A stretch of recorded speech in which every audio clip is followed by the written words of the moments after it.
6月22日，汪峰发文否认追求宁静，并晒出和森林北的未流出合影，两人依偎甜笑，力证感情甜蜜。此前，50公里桃花坞节目组就澄清过牵手是为把控惊喜环节事件，汪峰本人也回应过牵手原因，可谣言依旧不止。此次汪峰辟谣，既给宁静道歉，又晒照证明和女友感情，可谓一举两得。其实，汪峰和森林北感情一直不错，只是比较低调。辟谣后，又有网友晒出偶遇两人逛街的照片。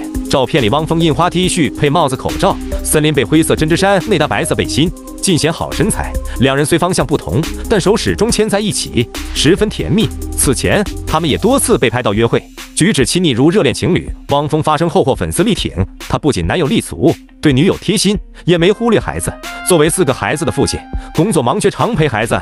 父亲节还带3个孩子去游乐场，几天前还被小卖部老板拍到带女儿买冰淇淋，老板称他温柔和善。章子怡此前也陪过女儿，如今章子怡忙于事业，汪峰陪孩子又和女友感情稳定，堪称人生赢家。最后也祝汪峰和森林北永远幸福吧。